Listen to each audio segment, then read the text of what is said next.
My girlfriend said, "Let's just be friends." I replied, "Perfect. We'll make it work as adults."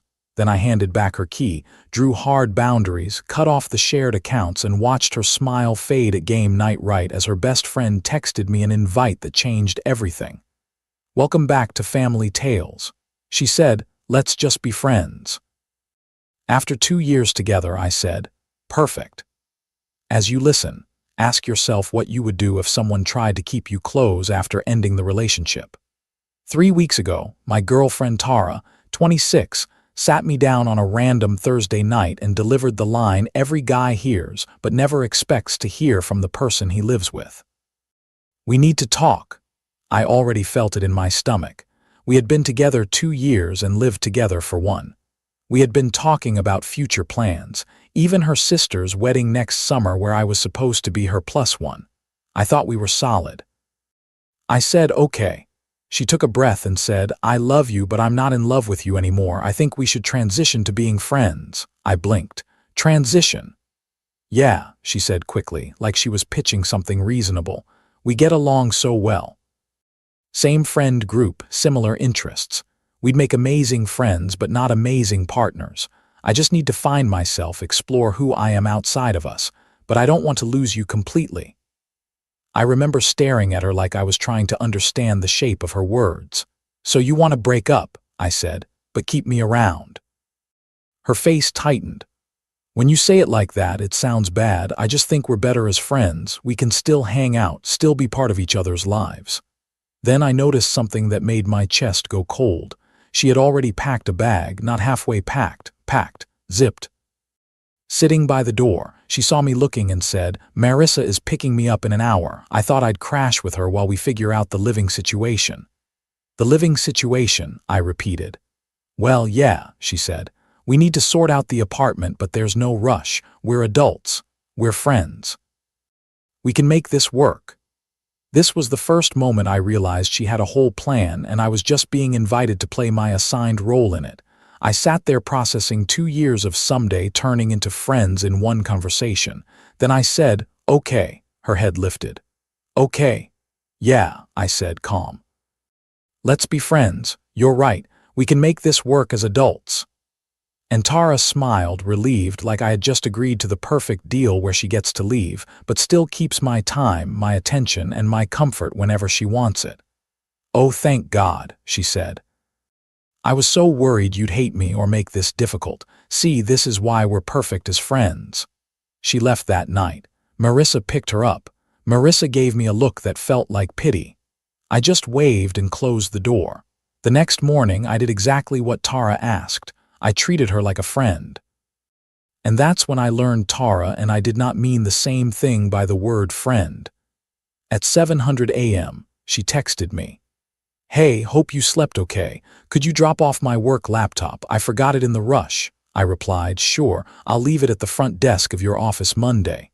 She wrote back, "Can't you bring it by Marissa's? I need it for the weekend."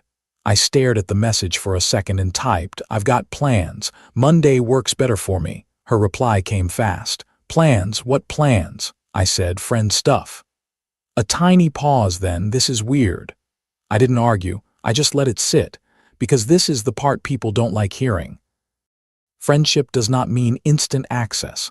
Friendship does not mean I drop everything for you because you snapped your fingers. Saturday, she texted again. "Marissa and I are going to that new brunch place. Want to come?" I said, "Thanks, but I'm good. Have fun." "Come on," she wrote. "We always do Saturday brunch." I replied, "That was when we were dating. Enjoy your meal." 2 hours later she texted, "Why are you being like this?" "Like what?" I asked. "Distant, cold." I took a breath and wrote, "I'm being friendly, literally what you asked for." This was the first red flag I should have seen clearly. When someone says, "Let's be friends," but gets upset when you act like a friend, what they really want is the benefits without the label. By the second week, Tara was starting to crack. She showed up at our apartment on Tuesday while I was at work. She still had a key. She helped herself to groceries, did laundry, even took a shower. She left a note that said, "Borrowed some stuff. Hope that's cool." I texted her, "Hey, noticed you came by. I'll need the key back when you get a chance." What? She replied. Why, my friends have keys to my place. I said, my friends don't have keys to my place. You don't live here anymore. We can arrange times for you to get your stuff like friends do. She showed up that evening furious. You changed the locks, she said. I didn't, I said. I just rekeyed them. I gave notice. You no longer live here. I had a box ready with the things she would need immediately. The rest we could schedule calmly. She looked at the box like it insulted her. I can't believe you're being so petty, she said. Petty, I asked, or practical. None of my friends keep free access to my home. But I'm not just any friend, she snapped. I looked at her and said, according to you, that's exactly what you are. That's when the entitlement started showing in ways that weren't subtle anymore. She expected to still be my emergency contact, still be on my streaming accounts, still be on my Prime, still be on the shared phone plan we got for a discount. She wanted the same shared life, just without any responsibility to me. No, different relationship, different boundaries. That weekend our mutual friend group had a game night. I showed up solo. Tara showed up with a guy named Connor. She introduced him loudly like she wanted the room to notice. This is Connor. We met at yoga. Connor seemed fine, polite, normal. He also felt like a prop in a play he didn't understand. I shook his hand, welcomed him, then spent the night playing the game and treating Tara exactly like what she said she wanted to be.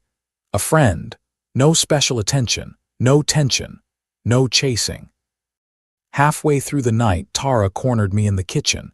You don't even care that I'm here with someone else, she said. I said, why would I? We're friends. You're not even a little jealous, she pressed. I asked, are you jealous when your other friends date people? She opened her mouth, then shut it. Because the truth was simple. She didn't want friends. She wanted me to stay emotionally attached while she tested the world. At this point, what would you have done?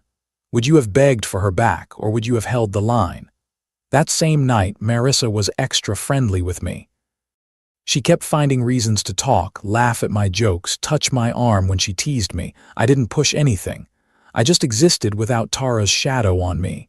The next morning, Tara texted, what was that with you and Marissa? What was what? I asked. The flirting, I wrote. We were just talking. Friends talk. She's my best friend, Tara said. And I'm your friend too, right? I replied. Friends can be friends with each other's friends. Radio silence for 3 days. Then Thursday she tried a new tactic. I think I made a mistake, she texted. About what? I asked. Us, maybe we should talk. Sure, I said. What's up? In person, she wrote. Over dinner, our place. Our place, I repeated in my head because she still spoke like she owned my time. I replied, I actually have plans.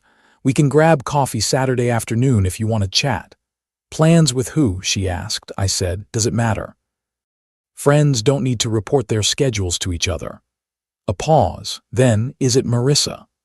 I wrote, coffee Saturday or no, she replied. This isn't how friends act. I typed, this is exactly how friends act. You're thinking of how boyfriends act. Common mistake. By week 3, Tara's finding herself plan was not going well. Connor from yoga ghosted her after 2 dates. Turns out he didn't want to be anybody's rebound or anybody's leverage. Meanwhile, I was living like a single guy who finally had peace and clear rules. Then Marissa made her move. She texted me one Thursday night. Random, but I have an extra ticket to a comedy show Saturday. Interested? I want to be clear. I didn't chase Marissa. I didn't plot. I didn't plan some revenge story. I hadn't even thought of her that way until she started showing interest.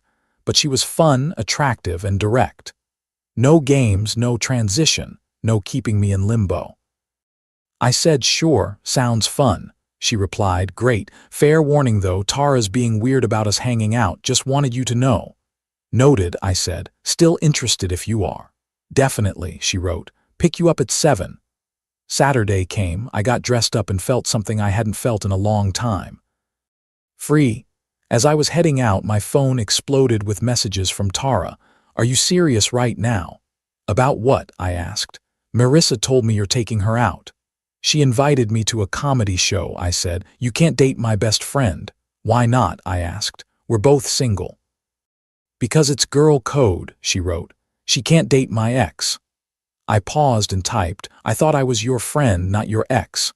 You know what I mean, she shot back, I replied. I really don't. Friends don't have dibs on who their friends can date. She called 17 times. I put my phone on silent. The date with Marissa was fantastic.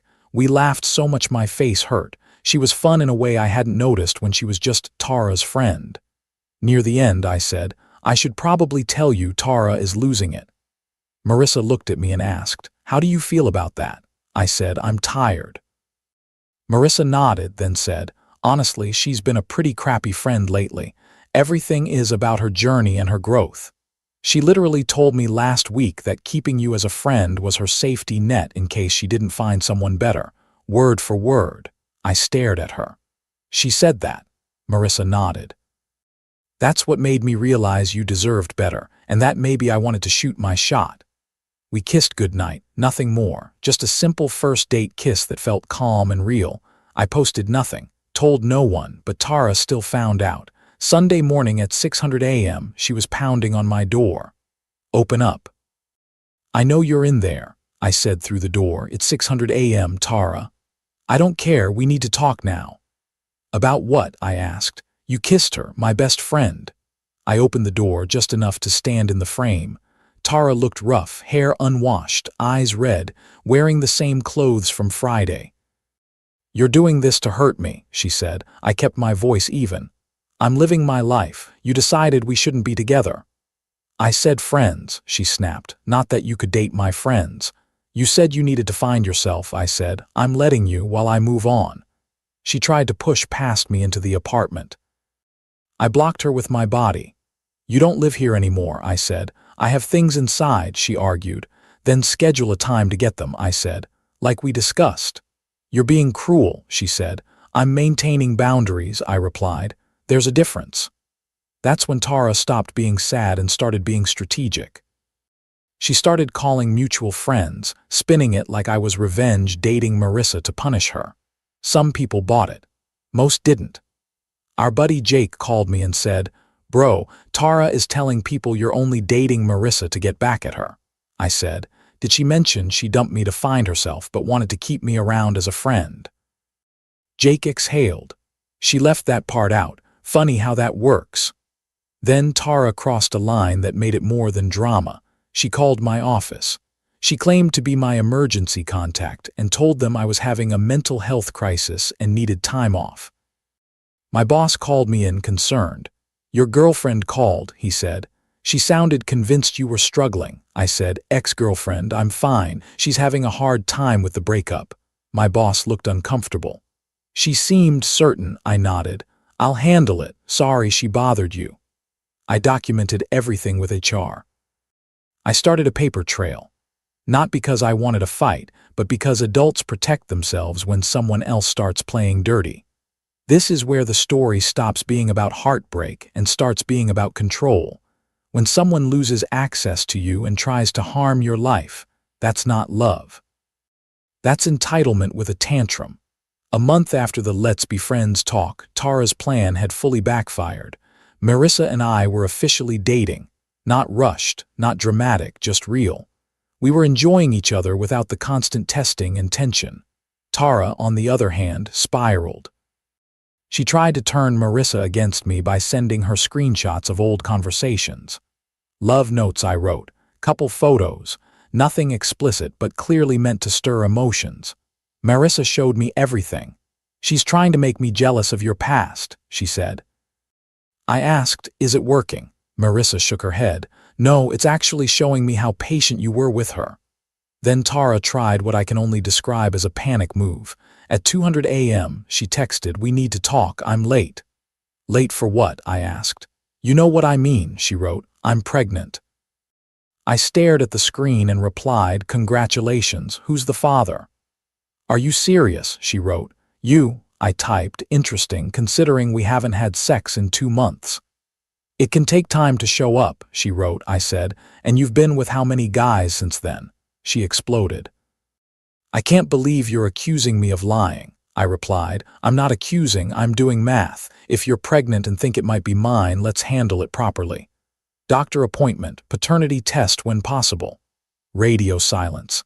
The next day she texted, "False alarm, got my period. Convenient." Then she realized something else. When she left, she assumed I would keep paying for everything while she found herself. The apartment, utilities, and especially the shared phone plan. Her mom called me upset. "What's this about you canceling Tara's phone?" she asked. "I removed her from my plan," I said. "She needs her own." Her mom said, "But she can't afford that right now." I said, "Then she should have thought about that before ending our relationship." "You're being petty," her mom said. "After 2 years, I'm being practical," I replied. "Friends don't pay each other's phone bills." Tara took every boundary like it was an insult, because boundaries only feel offensive to people who were benefiting from you having none. The peak meltdown came when Tara found out Marissa and I were planning a weekend trip to a beach town. The same town Tara and I went to for our anniversary the year before. Tara sent me a long text about rewriting memories and disrespecting what we had. "How dare you take her to our special place," she wrote. I replied, "It's a public beach, you don't own it." "You know what you're doing," she wrote.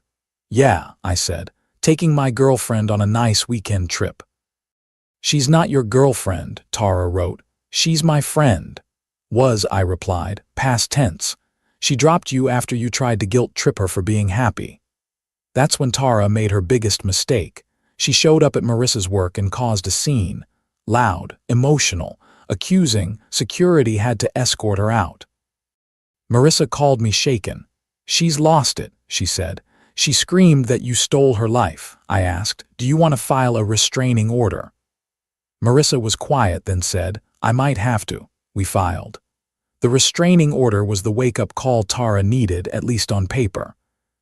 That and getting fired for missing too many days while having her various meltdowns.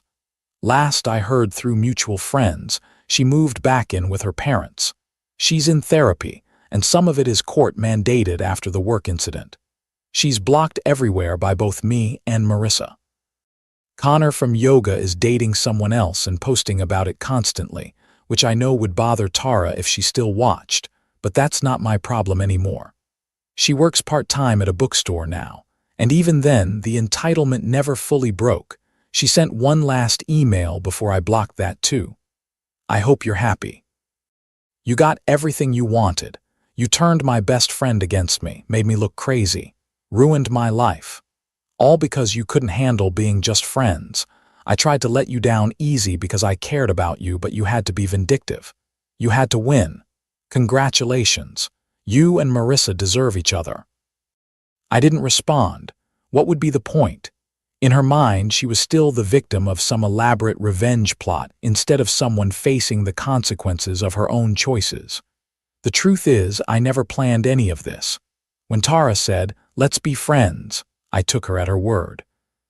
I treated her exactly like I treat my other friends, with boundaries, with respect, with appropriate distance. The fact that she couldn't handle that says everything about what she really wanted.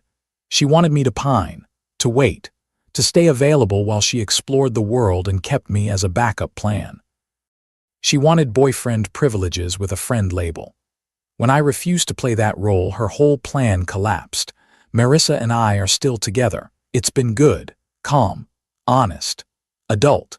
We joke sometimes about how strange the timing was, but mostly we just enjoy each other. Dating someone who knows what they want is refreshing. No transitions, no threats, no games.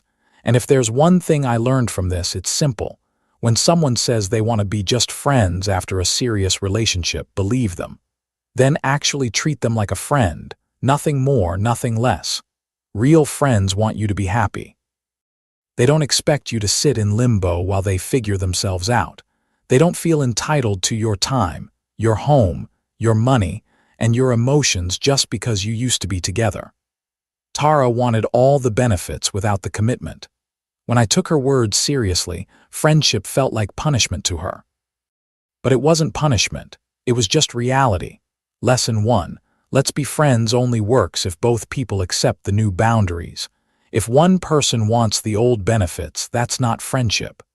Lesson 2. If someone gets angry when you stop giving them access, they weren't missing you. They were missing what you provided. Lesson 3, clear boundaries are not petty. They are protection, especially when someone starts rewriting the story.